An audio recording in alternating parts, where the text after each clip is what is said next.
ለእንደዚህ አይነት የኢኳሊቲ ጥያቄ ስንጠየቅ ምርጫ ከሆነ ኤክሶቻችንን እየተካን ማወዳደር እንችላለን። የሆነ ኤክስ አስገብቼ ይሄንን ብሰራ ከዚህኛው ጋር እኩል ነው ወይ ብለን ቼክ ማድረግ እንችላለን። ግን በጣም ጊዜ ይፈጃሉ። እያንዳንዱ ምርጫ እየተኩ ይሄንን መስራት ጊዜ ይፈጃል። ስለዚህ በራሳችን ካልኩሌት እናደርገዋለን።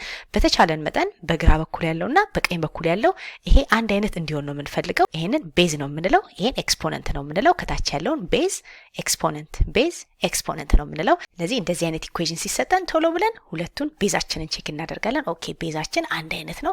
ስለዚህ ኤክስፖነንቴን እንዴት አድርጌ ተመሳሳይ ላድርገው በኋላ ላይ ግሩፕ ለማድረግ እንዲመቸን ማለት ነው። ስለዚህ ምን እናደርጋለን? ይሄኛው 2x + 2 ነው። ይሄ 2x - 1 ነው። for the power of 2x + 2 ነው። እኛ የምንፈልገው 2x - 1 እንዲሆን ነው። ያ ማለት ከ2x - 1 ጋር ካወዳደራችሁት ከ4 the power of 2x - 1 ጋር ካወዳደር ነው ላዩ ላይ እዚህ ጋር 3 መጨመር እንደማለት ነው አይደለ? for the power of 3 ብናደርግ በኤክስፖነንት ሩል ቤዛችን አንድ አይነት ከሆነ ምን ማድረግ እንችላለን? የላይኛውን ቀጥታ መደመር ነው አይደለ? -1 እና +3 ማድረግ ነው። አንድ አይነት ቤዝ ካለን ኤክስፖነንቱን ቀጥታ መደመር እንችላለን። ይሄ የኤክስፖነንት ሩል ነው። ስለዚህ ይሄኛው 2x - 1 +3 ስናደርገው 2x + 2 እናገኛለን። ስለዚህ ይሄኛው ፓርት ከዚህኛው ጋር እንዲመሳሰልልን በሌላ አጻጻፍ ጻፍ ነው እንጂ ምንም የቀየርነው ነገር የለም። ስለዚህ ይሄንን +2 ከምንለው 2x - 1 አድርገን በ64 ማባዛት እንችላለን እንደማለት ነው። 2x + 2 የሚለው ፋንታ 2x - 1 አንድ አይነት እንዲሆንልን ማለት ነው። ስለዚህ እዚህ ጋር for the power of 2x + 2 የነበረውን ምን አድርጌ ጽፈዋለሁ? 64 አድርገን ታይምስ for the power of 2x - 1 አድርገን ይሄንን በሌላ መልኩ ጻፍ ነው ማለት ነው። ስለዚህ ጥያቄያችንን የመጀመሪያውን ጥያቄ እኛ ምን አድርገን ቀየር ነው? 64 ታይምስ for the power of 2x - 1 equals for the power of 2x - 1 plus 126 አድርገን ተመሳሳይ ቤዛችንም ኤክስፖነንታችንም ተመሳሳይ እንዲሆን አደረግ ነው። ስለዚህ ኦሪጂናል ጥያቄውን በሌላ መልኩ ከመጻፍ ውጪ ምንም የቀየርነው ነገር የለም። አይ ሆፕ አላምታታዋችሁም። ስለዚህ እዚህ ጋር 2x + 2 የነበረውን የዚህን ኤክስፖነንት ወሰድንና ምን ባረግበት ነው ከዚህኛው ጋር የሚመሳሰልልኝ ስንል 3 ብንደምር ነው አይደለ? -1 ላይ 3 ብንደምር +2 ስለምናገኝ for the power of 3 ማባዛት ነው ማለት ነው። በኤክስፖነንት ሩል ደግሞ እንደዚህ ቤዛቸው ተመሳሳይ ከሆነ ቀጥታ ከላይ ያለው መደመር ስለምንችልና ከዚህ ጋር ማመሳሰል ስለምንችል በ64 ምናባዛው ለዛ ነው። ስለዚህ እዚህ ጋር የነበረውን ኦሪጂናል ጥያቄውን ወደ ምን ቀየር ነው?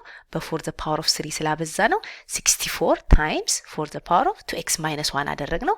ይሄ እንደነበረ ነው፣ ይሄም ቁጥር እንደነበረ ነው። ስለዚህ ተመሳሳይ ሆኑልን። ያ የሚረዳን ለምንድን ነው? ይሄንን እዚህ ጋር አምጥቼ ግሩፕ ማድረግ ስለምችል ነው።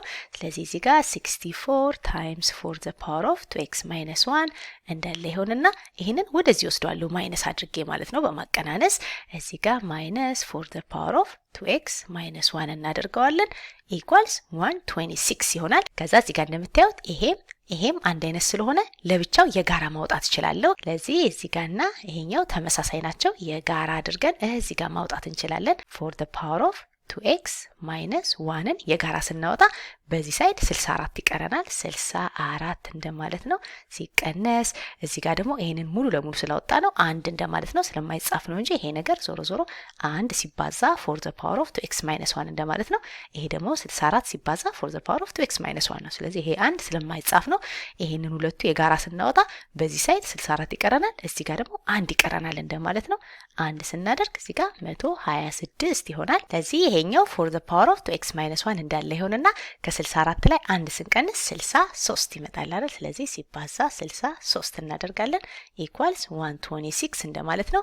ከዛ ይሄ ብቻው እንዲቀር ሁለቱም ሳይድ በ63 ብናካፍል ኦቨር 63 አድርገን ይሄ ከዚህ ጋር ይጠፋልንና ያኛው for the power of 2x - 1 እንዳለ ይሆናል። 126 ደግሞ የ63 እጥፍ ነው አይደለ? ስለዚህ ይሄ በ63 አንድ በ63 ስናካፍለው 2 ይሆንና ይሄ 2 ይሆናል።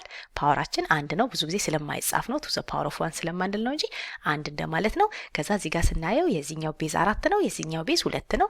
አንድ አይነት ለማድረግ ይሄንን 4 እኮ 2 ስኩዌር አድርጌ መጻፍ እችላለሁ እንልና ይሄንን ስንጽፈው ምን እናደርጋለን? 2 ስኩዌር እናደርገዋለን። ከዛ ይሄ እንዳለ ነው 2x - 1 እንዳለ ነው ኢኳልስ to the power of 1 ነው። ቺንግን ብራኬት መርሳት የለብንም፣ ምክንያቱም ይሄ 2 በኋላ ላይ ለጎን መባዛት ይችላል በኤክስፖነንት ሩል። የሆነ ፓወር ላይ ሌላ ፓወር ካለ ከላይ ያሉትን ቀጥታ ማባዛት ይቻላል። ስለዚህ ምን እናደርጋለን? to the power of አድርገን ይሄ 2xን ሲያበዛ 4x ይሆናል። 2 ደግሞ ኔጌቲቭ 1 ሲያበዛ ኔጌቲቭ 2 ይሆናል። ከማጋ እኩል መሆን አለበት ከ to the power of 1 ጋር። ያኔ ቤዛችን አንድ አይነት ሆነ። ስለዚህ እነዚህ ሁለቱ እኩል ለመሆን ይሄ 2 ከሆነ ይሄ 2 ከሆነ የላይኛው ግዴታ ስንት መሆን አለበት? አንድ መሆን መሆን አለበት ማለት ነው። ስለዚህ 4x ማይነስ 2 1 መሆን አለበት። ያ ማለት በዚህ ሳይድ ፕላስ 2 በዚህም ሳይድ ፕላስ 2 ስናደርግ 4xአችን መሆን ያለበት 3 ነው። ያ ማለት ኦቨር 4 ስናደርግ ኤክሳችን መሆን ያለበት ስንት ነው? 3/4 ነው ማለት ነው።